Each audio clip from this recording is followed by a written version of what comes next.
ನಮಸ್ಕಾರ ವೀಕ್ಷಕರೇ, ಒನ್ ಟಿವಿಗೆ ಸ್ವಾಗತ. ನಾನು ಗೌರಿ ಹೊಸಪೇಟೆ. ವಿದುರಾಶ್ವತ್ಥ ಎಂದರೆ ಸಾಮಾನ್ಯವಾಗಿ ನೆನಪಿಗೆ ಬರುವುದು ಮಹಾಭಾರತದ ವಿದುರನ ಕತೆ. ಆದರೆ ಭಾರತ ಸ್ವಾತಂತ್ರ್ಯ ಸಂಗ್ರಾಮದಲ್ಲಿ ವಿದುರಾಶ್ವತ್ಥ ಒಂದು ಕರಾಳ ಚರಿತ್ರೆಯಾಗಿದೆ. ಅದೇನು ಅಂತೀರಾ? ನೋಡೋಣ ಬನ್ನಿ. ಹೌದು, ವಿದುರಾಶ್ವತ್ಥ ಎಂದೊಡನೆ ತಟ್ಟನೆ ನೆನಪಿಗೆ ಬರುವುದು ಮಹಾಭಾರತದ ವಿದುರ ನೆಟ್ಟಿರುವ ಅರಳಿ ವೃಕ್ಷ. ಈ ಅರಳಿ ವೃಕ್ಷದ ಅಡಿಯಲ್ಲಿ ನೆಲೆಸಿರುವ ಅಶ್ವತ್ಥ ನಾರಾಯಣ ಸ್ವಾಮಿ ದೇವಸ್ಥಾನ. ಆದರೆ ಇದೇ ವಿದುರಾಶ್ವತ್ಥವನ್ನು ಕರ್ನಾಟಕದ ಜಲಿಯನ್ ವಾಲಾಬಾಗ್ ಸಹ ಎನ್ನುತ್ತಾರೆ. 1938 ಏಪ್ರಿಲ್ 25ರಂದು ಈ ಸ್ಥಳದಲ್ಲಿ ಸುಮಾರು 40ಕ್ಕೂ ಹೆಚ್ಚು ಮಂದಿ ಬ್ರಿಟಿಷರ ಗುಂಡಿಗೆ ಬಲಿಯಾದ ಕರಾಳ ನೆನಪು ಇಂದಿಗೂ ಸಹ ಹಚ್ಚ ಹಸಿರಾಗಿದೆ. 1938 ಏಪ್ರಿಲ್ 8ರಿಂದ 10ರವರೆಗೆ ಬ್ರಿಟಿಷರ ವಿರುದ್ಧ ಪ್ರತಿಭಟಿಸಲು ಅಂದಿನ ಸ್ವತಂತ್ರ ಹೋರಾಟಗಾರರು ಮೈಸೂರು ಭಾಗದ ಮಂಡ್ಯ ಜಿಲ್ಲೆಯ ಶಿವಪುರ ಗ್ರಾಮದಲ್ಲಿ ಪ್ರಥಮ ಕಾಂಗ್ರೆಸ್ ಸಮಾವೇಶವನ್ನು ನಡೆಸಿದ್ದರು. ಇದೇ ವೇಳೆ ರಾಷ್ಟ್ರೀಯ ಕಾಂಗ್ರೆಸ್ ಪತಾಕೆಯನ್ನು ಹಾರಿಸುವುದು, ಧ್ವಜ ಸತ್ಯಾಗ್ರಹ ನಡೆಸುವುದು, ಸರ್ಕಾರಿ ಆಜ್ಞೆ ಉಲ್ಲಂಘಿಸುವುದು ಇನ್ನು ಮುಂತಾದ ಅನೇಕ ಪ್ರಮುಖ ನಿರ್ಧಾರಗಳನ್ನು ಕೈಗೊಂಡರು. ಇನ್ನು ಗೌರಿಬಿದನೂರು ಭಾಗದ ಎನ್.ಸಿ. ನಾಗಯ್ಯ ರೆಡ್ಡಿ ಅವರ ನೇತೃತ್ವದಲ್ಲಿ ಸ್ವತಂತ್ರ ಸೇನಾನಿಗಳು ವಿದುರಾಶ್ವತ್ಥವನ್ನು ಹೋರಾಟ ಕೇಂದ್ರವನ್ನಾಗಿ ಮಾಡಿಕೊಂಡು ಬ್ರಿಟಿಷರ ವಿರುದ್ಧ ಹೋರಾಟ ನಡೆಸುತ್ತಿದ್ದರು. ಈ ವೇಳೆ ಶಿವಪುರದ ಸಮಾವೇಶದಲ್ಲಿ ಭಾಗವಹಿಸಿದ್ದ ಗೌರಿಬಿದನೂರು ಮೂಲದ ಕಾಂಗ್ರೆಸ್ ಮುಖಂಡರಾದ N C. Nagaiah Reddy, N C. Thimmareddy, S V. Srinivasa Rao, Gedare Ramaswamy, G. Venkataswamy Gowda, Congress Siddappa ಮುಂತಾದವರು ಇದೇ ಕೋಲಾರ ಜಿಲ್ಲೆಯ ಅನೇಕ ಕಾಂಗ್ರೆಸ್ ಮುಖಂಡರನ್ನು ಸಂಪರ್ಕಿಸಿ 1938 ಏಪ್ರಿಲ್ 25ರಂದು ವಿದುರಾಶ್ವತ್ಥದಲ್ಲಿ ಧ್ವಜ ಸತ್ಯಾಗ್ರಹ ಕಾಂಗ್ರೆಸ್ ಸಭೆ ನಡೆಸಬೇಕೆಂದು ನಿರ್ಣಯಿಸಿದರು. ಈ ಸತ್ಯಾಗ್ರಹದಲ್ಲಿ ಪಾಲ್ಗೊಳ್ಳುವಂತೆ ತಾಲೂಕಿನ ಎಲ್ಲಾ ಜನತೆಗೂ ತಿಳಿಸಿ ಪ್ರತಿ ಗ್ರಾಮದ ಮನೆಗೂ ತೆರಳಿ ಪ್ರಚಾರ ಮಾಡಿ ಏಪ್ರಿಲ್ 20ರಿಂದ 25ರವರೆಗೆ ವಿದುರಾಶ್ವತ್ಥ ಜಾತ್ರೆ ನಡೆಸಲು ತೀರ್ಮಾನಿಸಿದರು. ವಿದುರಾಶ್ವತ್ಥ ಧ್ವಜ ಸತ್ಯಾಗ್ರಹದ ವಿಷಯವನ್ನರಿತ ಅಂದಿನ ಕೋಲಾರದ ಜಿಲ್ಲಾ ಮ್ಯಾಜಿಸ್ಟ್ರೇಟ್ ತಾಲೂಕಿನಾದ್ಯಂತ 144 ವಿಧಿ ಹೊರಡಿಸಿ ಸಭೆ ಸಮಾರಂಭಗಳನ್ನು ನಡೆಸದಂತೆ ಸೂಚಿಸಿದರು. ಈ ನಿಷೇಧಾಜ್ಞೆಯನ್ನು ಲೆಕ್ಕಿಸದೆ ತಮ್ಮ ಹೋರಾಟದ ಪ್ರಯತ್ನವನ್ನು ಮುಂದುವರಿಸಿರುವ ಬಗ್ಗೆ ಸುಳಿವರಿತ ಆಗಿನ ಬ್ರಿಟಿಷ್ ಜಿಲ್ಲಾಧಿಕಾರಿ ತಮ್ಮ ಪೊಲೀಸ್ ತುಕಡಿಯೊಂದಿಗೆ 1938 ಏಪ್ರಿಲ್ 15ರಂದೇ ಬಂದು ವಿದುರಾಶ್ವತ್ಥದಲ್ಲಿ ಮೊಕ್ಕಂ ಹೂಡಿದರು. ಇತ್ತ ಧ್ವಜ ಸತ್ಯಾಗ್ರಹ ಕಾರ್ಯಕ್ರಮಕ್ಕೆ ತಯಾರಿ ನಡೆಸುತ್ತಿದ್ದ ಎನ್.ಸಿ. ನಾಗಯ್ಯ ರೆಡ್ಡಿ, ಶ್ರೀಪಾಲಯ್ಯ, ಗೆದರೆ ರಾಮಸ್ವಾಮಿ, ನರಸಿಯಪ್ಪ, ನಾರಾಯಣಪ್ಪ, ಸೂರ್ಯನಾರಾಯಣರಾವ್, ವೆಂಕಟರಾವ್, ಸಂಗಪ್ಪ ಮುಂತಾದ ನಾಯಕರು ಹಾಗೂ ಕಾರ್ಯಕರ್ತರನ್ನು ಪಟ್ಟಿ ಮಾಡಿ ಏಪ್ರಿಲ್ 22ರಂದೇ ಬಂಧಿಸಿ ಚಿಕ್ಕಬಳ್ಳಾಪುರ ಹಾಗೂ ಬೆಂಗಳೂರಿನ ಸೆಂಟ್ರಲ್ ಜೈಲಿಗೆ ಕಳುಹಿಸಲಾಯಿತು. ಈ ಸಂಗತಿಯು ತಾಲೂಕಿನಲ್ಲೇ ಅಲ್ಲದೆ ಕೋಲಾರ ಜಿಲ್ಲೆಯಾದ್ಯಂತ ಒಂದೇ ದಿನದಲ್ಲಿ ವ್ಯಾಪಿಸಿ ಮುಖಂಡರು ಹಾಗೂ ಕಾರ್ಯಕರ್ತರು ಭಾರೀ ಸಂಖ್ಯೆಯಲ್ಲಿ ಏಪ್ರಿಲ್ 25ರಂದು ವಿದುರಾಶ್ವತ್ಥದಲ್ಲಿ ಜಮಾವಣೆಗೊಂಡರು. ನಿರ್ದಿಷ್ಟ ಸಮಯಕ್ಕೆ ಸರಿಯಾಗಿ ಜಿಲ್ಲಾ ಕಾಂಗ್ರೆಸ್ ನಾಯಕರಾದ ಟಿ. ರಾಘವಾಚಾರ್ ಮತ್ತು ಅವರ ಸುತ್ತಲೂ ಸುತ್ತುವರಿದ ಕಾಂಗ್ರೆಸ್ ನಾಯಕರನ್ನು ಪೊಲೀಸರು ಬಂಧಿಸಿದರು. ಇದನ್ನು ಕಂಡ ಜನರು ರೊಚ್ಚಿಗೆದ್ದು ಬ್ರಿಟಿಷ್ ಸರ್ಕಾರದ ವಿರುದ್ಧ ಭಾರತ್ ಮಾತಾ ಕಿ ಜೈ ಎಂಬ ಘೋಷಣೆ ಪ್ರಾರಂಭಿಸಿದರು. ಈ ವೇಳೆ ಟಿ. ರಾಘವಾಚಾರ್ ಜನರನ್ನು ಸಮಾಧಾನದಿಂದಿರಲು ವಿನಂತಿಸುತ್ತಿದ್ದರು. ಈ ನಡುವೆ ಸತ್ಯಾಗ್ರಹಿಗಳು ಹಾಗೂ ಪೊಲೀಸರ ನಡುವೆ ಉದ್ರಿಕ್ತ ವಾತಾವರಣ ಸೃಷ್ಟಿಯಾಯಿತು. ಈ ವೇಳೆ ಪೊಲೀಸರು ಸತ್ಯಾಗ್ರಹಿಗಳ ಮೇಲೆ ಲಾಠಿ ಪ್ರಹಾರ ಪ್ರಾರಂಭಿಸಿದಾಗ ಅದನ್ನು ಪ್ರತಿಭಟಿಸಿದ ದೇಶಭಕ್ತ ಹೋರಾಟಗಾರರ ಮೇಲೆ ಪೊಲೀಸರು ಏಕಾಏಕಿ ಬಂದೂಕಿನಿಂದ ಗುಂಡಿನ ಸುರಿಮಳೆಗೈದರು. ಓಡಿ ಹೋಗುತ್ತಿದ್ದವರ ಮೇಲೆ ಗುಂಡು ಹಾರಿಸಲಾಯಿತು. ಈ ದುರ್ಘಟನೆಯಲ್ಲಿ ಇಡುಗೂರು ಭೀಮಯ್ಯ, ಚೌಳೂರು ನರಸಪ್ಪ, ಗಜ್ಜನ್ನಗಾರಿ ನರಸಪ್ಪ, ಹನುಮಂತಪ್ಪ, ಕಾರಗೊಂಡನಹಳ್ಳಿ ಮಲ್ಲಯ್ಯ, ನಾಮ ಅಶ್ವತ್ಥ ನಾರಾಯಣ ಶೆಟ್ಟಿ, ವೆಂಕಟಗಿರಿಯಪ್ಪ, ನರಸಪ್ಪ ಹಾಗೂ ಗರ್ಭಿಣಿಯಾದ ಮರಳೂರು ಗೌರಮ್ಮ ಸ್ಥಳದಲ್ಲೇ ಪ್ರಾಣ ತೆತ್ತರೆ 106 ಜನ ಗಾಯಗೊಂಡರು. ಈ ನಡುವೆ ಪ್ರಾಣಾಪಾಯದಿಂದ ಪಾರಾದ ನಾಯಕರು, ಕಾರ್ಯಕರ್ತರು ಗಾಯಗೊಂಡವರನ್ನು ಆಸ್ಪತ್ರೆಗೆ ಸೇರಿಸಿದರು. ಭಾಳ ಮುಖ್ಯವಾಗಿ ನಾನು ವಿದುರಾಶ್ವತ್ಥದ ಬಗ್ಗೆ ಹೇಳೋದಾದರೆ 1938 ಏಪ್ರಿಲ್ 25ನೇ ತಾರೀಕು ಇಲ್ಲಿ ಒಂದು ಧ್ವಜ ಸತ್ಯಾಗ್ರಹ ನಡೀತು. ಸ್ವಾತಂತ್ರ್ಯ ಹೋರಾಟಗಾರರು, ರೈತರು ಎಲ್ಲರೂ ಸೇರ್ಕೊಂಡ್ಬಿಟ್ಟು ವಿದುರಾಶ್ವತ್ಥ ದೇವಸ್ಥಾನದ ಹಿಂಭಾಗದಲ್ಲಿ ಒಂದು ತೋಪು ಇತ್ತು, ಮರಗಳ ಒಂದು ಗುಂಪಿನಲ್ಲಿ ಅವರು ಒಂದು ಧ್ವಜ ಸತ್ಯಾಗ್ರಹ ನಡೆಸಬೇಕು ಅಂತ ತೀರ್ಮಾನ ಮಾಡಿದ್ರು. ಅವತ್ತು ಧ್ವಜ ಸತ್ಯಾಗ್ರಹ ಅಂತಂದರೆ ಏನು ಬ್ರಿಟಿಷರ ಧ್ವಜ ಇದೆ ಅದನ್ನು ಕೆಳಗಿಳಿಸ್ಬಿಟ್ಟು ಭಾರತದ ಧ್ವಜವನ್ನು ಅವರು ಅಲ್ಲಿ ಆರೋಹಣ ಮಾಡಬೇಕು ಅನ್ನುವಂತಹ ಒಂದು ಸಂದರ್ಭ.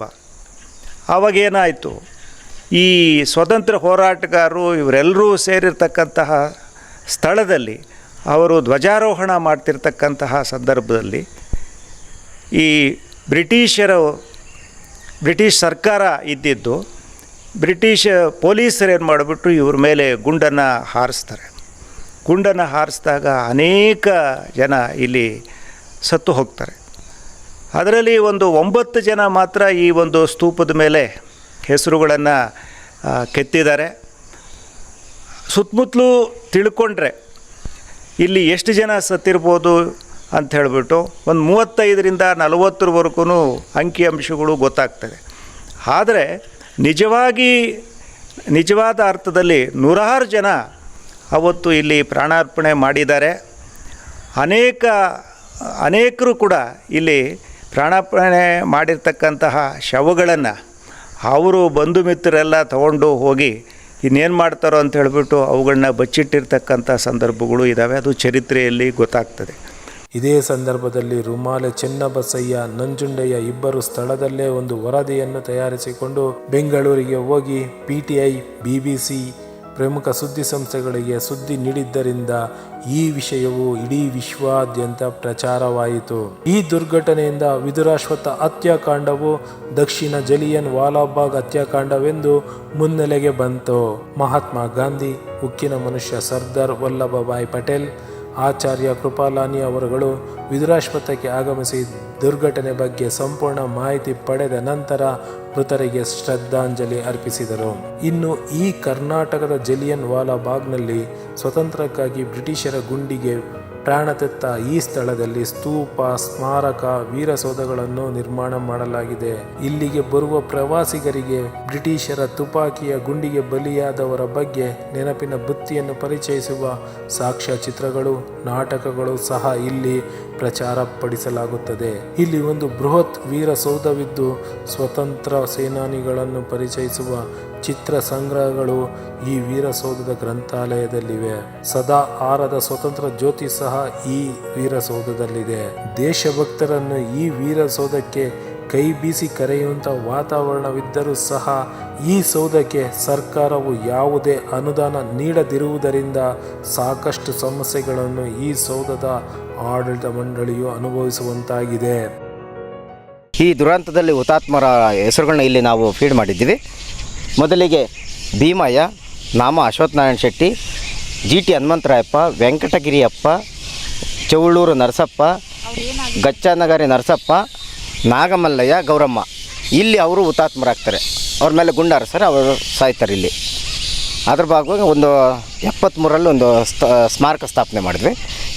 97ರಲ್ಲಿ ವೀರಸೌಧನ ಉದ್ಘಾಟನೆ ಮಾಡಿದ್ರು. 2004ರಲ್ಲಿ ಕಂಪ್ಲೀಟ್ ಆಯಿತು. 2006ಕ್ಕೆ ಈ ಭಾಗನ ಇಡೀ ಕರ್ನಾಟಕಕ್ಕೆ, ಇಡೀ ದೇಶಕ್ಕೆ ಪ್ರಚಾರ ಆಗಬೇಕಂತೇಳಿ ಫೋಟೋ ಗ್ಯಾಲರಿ, ಚಿತ್ರಪಟ ಗ್ಯಾಲರಿ, ಇಡೀ 300 ವರ್ಷಗಳ ಇತಿಹಾಸವನ್ನು ಫೋಟೋ ಗ್ಯಾಲರಿ ಮಾಡಿದ್ವಿ. 5000 ಪುಸ್ತಕಗಳು ಗ್ರಂಥಾಲಯ ಮಾಡಿದ್ವಿ. ಪ್ರತಿದಿನ ಸ್ಕೂಲ್ ಮಕ್ಕಳು ಬಂದರೆ ಫಿಲಮ್ ಹಾಕ್ತಿರ್ತೀವಿ. ಏನೋ ಜಲಿಯನ್ ವಾಲಾಬಾಗು, ಗಾಂಧಿ ಫಿಲಮ್ಸು, ಅಂಬೇಡ್ಕರ್ ಫಿಲಮ್ಸು, ಆಮೇಲೆ ಭಗತ್ ಸಿಂಗ್ ಫಿಲಮ್ಸು ಶಾಲಾ ಮಕ್ಕಳು ಬಂದಾಗ ಅವ್ರನ್ನ ಪ್ಲೇ ಮಾಡಿ ತೋರಿಸ್ತಾರೆ. ವಿದುರಾಶ್ವತ್ಥಕ್ಕೆ ಬರಬೇಕು ಅಂತ ಬಹಳ ದಿನಗಳ ಒಂದು ಆಸೆ ಇತ್ತು ನನಗೆ. ಇದ್ರ ಬಗ್ಗೆ ನಾನು ಓದಿ ತಿಳ್ಕೊಂಡಿದ್ದೆ. ಇದನ್ನು ಕರ್ನಾಟಕದ ಜಲಿಯನ್ ವಾಲಾಬಾಗ್ ಅಂತ ಕರೀತಾರೆ. ಹೇಗೆ ಜಲಿಯನ್ ವಾಲಾಬಾಗ್ ಹತ್ಯಾಕಾಂಡದಲ್ಲಿ 100 ಜನ ಹತರಾದರೂ, ಅದೇ ರೀತಿ 1938ನೇ ಇಸ್ವಿಯಲ್ಲಿ ಇಲ್ಲೂ ಸಹ ಸುಮಾರು 32 ಜನ ಸ್ವಾತಂತ್ರ್ಯ ಹೋರಾಟಗಾರರು ವೀರ ಮರಣವನ್ನು ಅಪ್ಪಿದ್ರು. ಬಹಳ ಒಂದು ನೋವು ತರುವಂಥ ಘಟನೆ. ಇವತ್ತಿಗೊಂಥರ ಕೇಳಿದ್ರೆ ಅದ್ರ ಬಗ್ಗೆ ರೋಮಾಂಚನ ಆಗುತ್ತೆ. ಹಾಗಾಗಿ ಇಲ್ಲಿ ಬರಬೇಕು ಅಂತ ಒಂಥರ ಬಹಳ ದಿನಗಳ ಆಸೆ. ಬಂದೆ ನಾನು ಬಂದು ಮೊದಲನೇ ಸಲ ಬರ್ತಾ ಇರೋದು. ಬಂದುಬಿಟ್ಟು ನೋಡ್ಬಿಟ್ಟಿದ್ದ ಸ್ಮಾರಕ ನೋಡ್ಬಿಟ್ಟು ಬಹಳ ಸಂತೋಷ ಆಯಿತು. ನಿಜವಾದ ಅರ್ಥದಲ್ಲಿ ನಾವೆಲ್ಲ ದೇಶದ ಪ್ರಜೆಗಳು ಅವರಿಗೆ ಈ ಒಂದು ಸ್ವಾತಂತ್ರ್ಯದ ಅವರಿಂದ ಏನು ಉಡುಗೊರೆಯಾಗಿ ಪಡೆದಿದ್ದೇವೆ ನಾವು, ಅದಕ್ಕೊಂದು ನಿಜವಾದ ಒಂದು ಬೆಲೆಯನ್ನು ಕಟ್ಕೊಡ್ಬೇಕು ಅವರುಗಳಿಗೆ. ಒಂದು ನಿಜ ಅರ್ಥವಾದ ಬಾಳಬೇಕು ನಾವುಗಳು. ಈ ಪರಿಸರ ತುಂಬ ಚೆನ್ನಾಗಿದೆ, ಸ್ಮಾರಕ ತುಂಬ ಚೆನ್ನಾಗಿದೆ. ಈಗ ನಾನು ಮ್ಯೂಸಿಯಂ ಸಹ ನೋಡ್ಕೊಂಡು ಬಂದೆ. ಅಲ್ಲೊಂದು ಒಳ್ಳೆ ಗ್ರಂಥಾಲಯ ಇದೆ. ಇಲ್ಲಿಗೆ ಶಾಲೆ ಮಕ್ಕಳು, ಬೇರೆ ನಮ್ಮಂಥ ಜನಗಳು ಸಹ ರಜಾ ದಿನಗಳಲ್ಲಿ ಬಂದರೆ ಸಮಯ ಕಳೀಲಿಕ್ಕೆ ಬಹಳ ಚೆನ್ನಾಗಿದೆ. ಮತ್ತು ನಮ್ಮ ಸ್ವಾತಂತ್ರ್ಯ ಹೋರಾಟದ ಘಟನೆಗಳನ್ನು ನೆನಪು ಮಾಡ್ಕೊಳ್ಳೋಂಥ ಒಂದು ಅವಕಾಶ ಸಹ ಸಿಗುತ್ತೆ. ಹಾಗಾಗಿ ತುಂಬ ಅನೇಕ ಜನ ಇಲ್ಲಿ ಬಂದು ಭೇಟಿ ಕೊಡಿ, ಈ ಒಂದು ಘಟನೆ ಬಗ್ಗೆ ಸಾಕಷ್ಟು ತಿಳ್ಕೊಳ್ಳಿ ಅಂತ ನಾನೊಂದು ವಿನಂತಿ ಮಾಡ್ತೇನೆ. ನೋಡಿದ್ರಲ್ಲ ವೀಕ್ಷಕರೇ, ಭಾರತದ ಸ್ವತಂತ್ರ ಸಂಗ್ರಾಮದಲ್ಲಿ ವೀರ ಮರಣ ಹೊಂದಿದ ಹುತಾತ್ಮರ ಚರಿತ್ರೆಯನ್ನು. ಇದಾಗಿತ್ತು ಈ ಹೊತ್ತಿನ ವಿಶೇಷ ಕಾರ್ಯಕ್ರಮ. ಮತ್ತಷ್ಟು ಸುದ್ದಿಗಾಗಿ ನೋಡ್ತಾ ಇರಿ 1 TV ಕನ್ನಡ. ಇದು ಪ್ರತಿಕ್ಷಣ ಪ್ರಜಾಪರ.